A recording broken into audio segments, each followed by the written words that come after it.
Good morning, classmates and teacher. Today we are here to present our DOE final project to you, and we really hope you enjoy it. As introduction, it's important to mention that we decided to make the catapult project because besides that was more interactive, we believe that helped us understand DOE tools in a better way as well.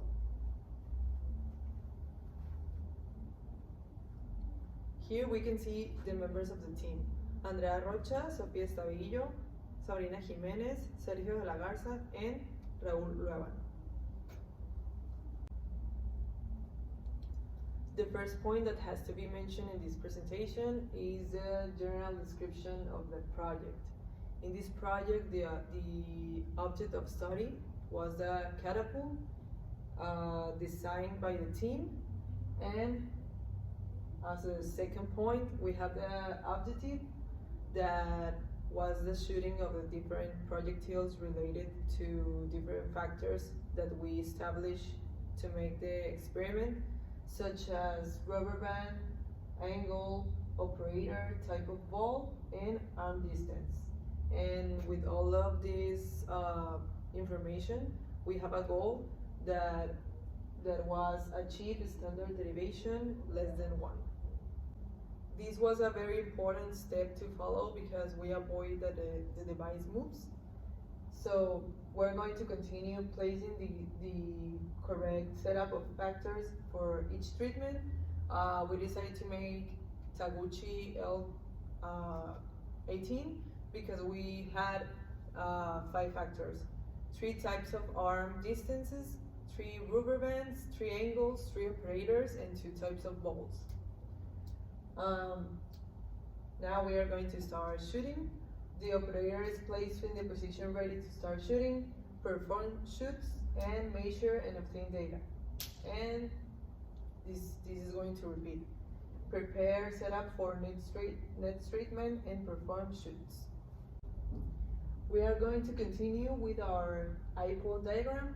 We have in inputs all the raw material that we are going to use, and the specifications or measures such as PVC tubes and elbows, duct tape, elastic hooks or rubber bands, and glue.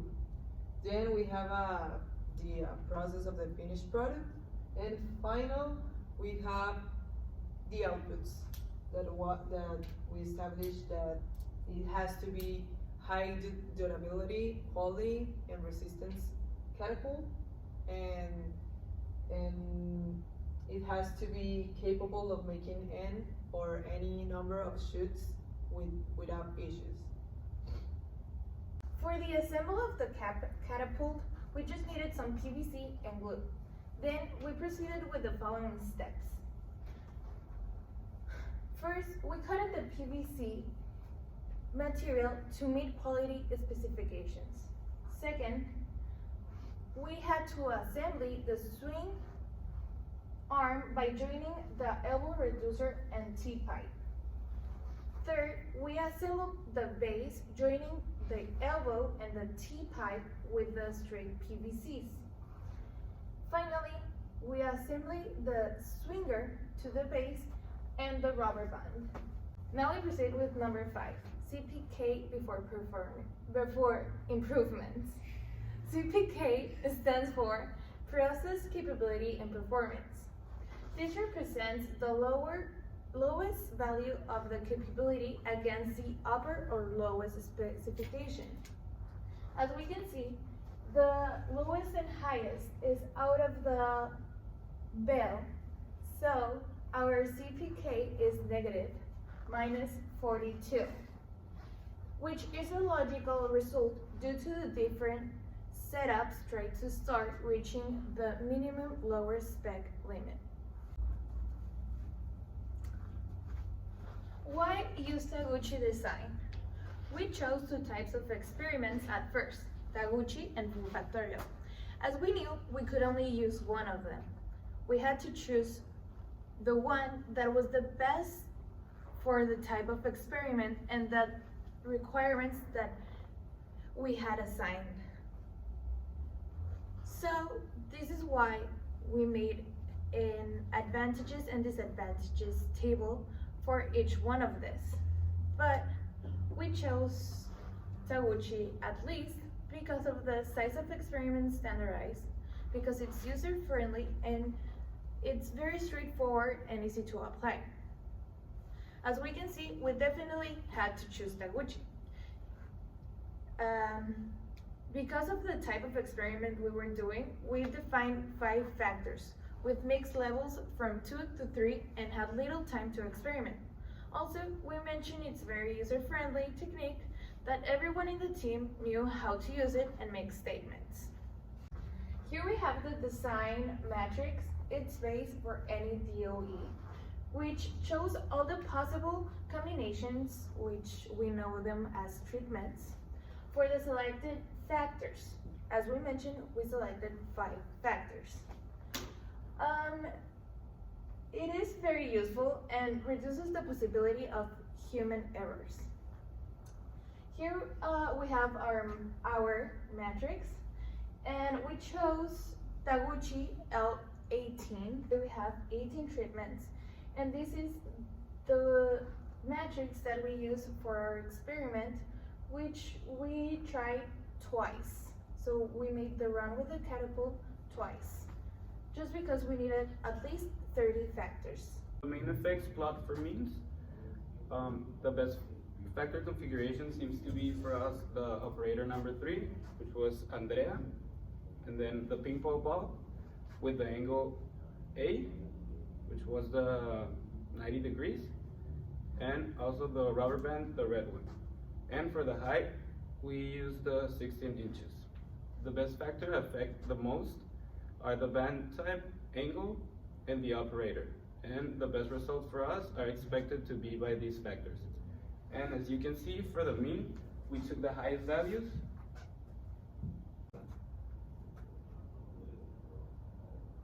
Our main effects plot for a standard deviation was the best factor configuration seems to be the operator number 1, which was Sabrina, with the golf ball, with angle C, which was the 45 degrees, a rubber band white, and with a height of 15 inches.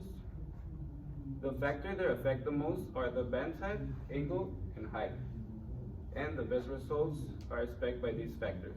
And as you can see, for standard deviation, we took the lowest values, as you can see in the image. The residual plots are an outcome of the regression analysis. Something important with these graphs is that we can easily observe if our data is following a normal distribution. First, in the normal probability plot, the dots are grouped in the center of the line, as the normal distribution usually behaves, with only a few exceptions by the edges, which are these ones. And now with the histogram, it's even more easy to determine if it's a normal distribution or not, because we just have to observe if it follows like the wave as a bell. And according to these 2 graphs, the data follows a normal distribution. And now the interaction plots.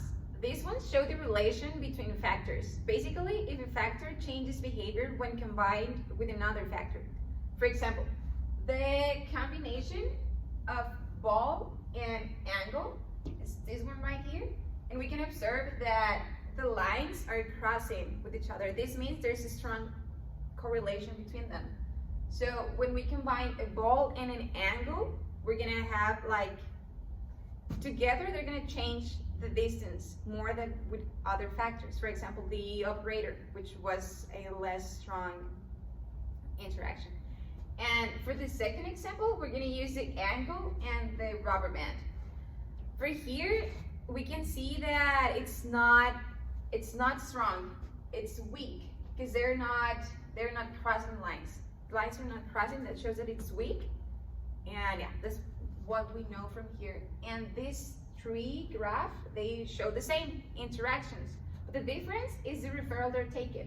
This one takes as referral the means, this one the standard deviations, and that one the S and radius. That's why they're slightly different. They're showing us the same stuff. Now, this is the data provided by the regression analysis. And here we highlighted the p-values. These ones must be under 0.5 to indicate that they are meaningful to the experiment. From these factors, only the rubber band achieves that goal. Here, it has 0.001, which is lower than 0.05. So from these factors, only this one, it's like the most significant to our experiment. And another important thing from here is the R-squared number. The R-squared should be higher than 85% in order to show that this model fits our data. So the lower the R-squared, the worse fitting from the model.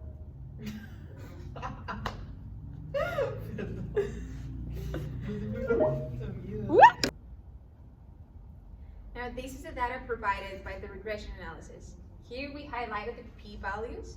These ones must be under 0.05 to indicate that they are meaningful to the experiment. And from these factors, only the rubber band achieves that goal. So this is a significant parameter. It has 0.001, which is lower than 0.05. And another interesting fact from the regression analysis, it's the R-squared number. The R-squared should be higher than 85% in order to show that this model fits our data. So the lower the R-squared, the worse fitting from the model to the data. With the help of the main effect plot for standard deviation, using the levels for each factors, that seems to have the lower standard deviation, which was the previous plot, with the lowest values. And so this is how we could obtain the optimal combination to achieve a standard deviation lower than 1 with those results, as you can see. And with this, we conclude that this is the best treatment, and it is the best treatment because we achieved the goal, which was obtain the standard deviation lower than 1, as you can see. Now, after our improvements, what we did was to calculate the CPK, which is the capability process, and we have our results here. As we can see, the graph shows a bias slight to the left, and our process capability has a number of 0.47, which represents a good capability. Optimal is 1, but we're on the half, and it presents a very good capability. And then we have our LSL at 99.6 and our upper limit, the specification limit, at 102.7. What can we conclude about this graph is that we have a high average and the bias to the left, as I already told. Next, we will present some videos that were made before improvements.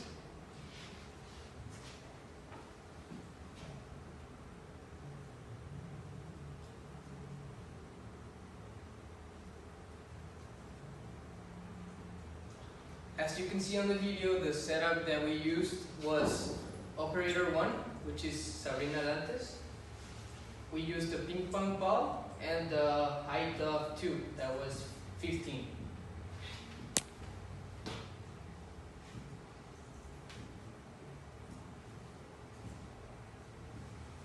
Then in video number 2, what we saw was a different setup with a different operator and a different ball. The operator that we see now is operator 3, which is my teammate Andrea Rocha, and we used the golf ball. You can clearly see the difference between the both setups, and we already calculated the optimal setup. As a conclusion, well, different factors were analyzed to make different shots and applying the different DOE methods that we saw on the class. Overall, we think that the experiment or the project was pretty interesting since we put all of our learnings and all of our experiences throughout the whole semester on this project. we saw the results not only on paper, but experimenting in a fun and practical way by using a catapult.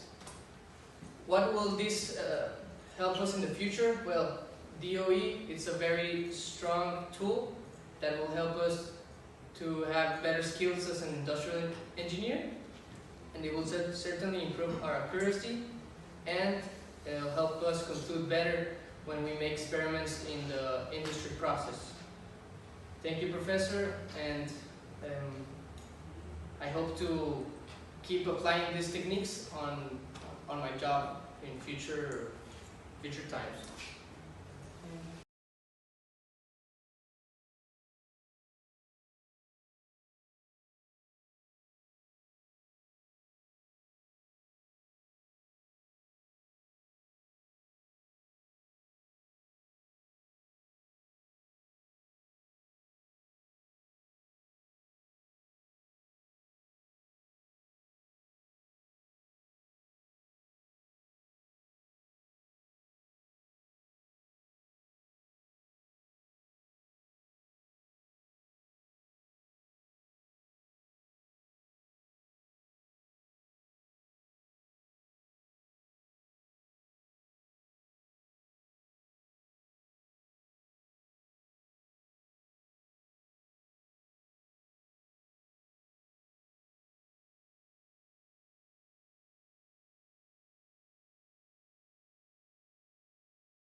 Thank you for your attention.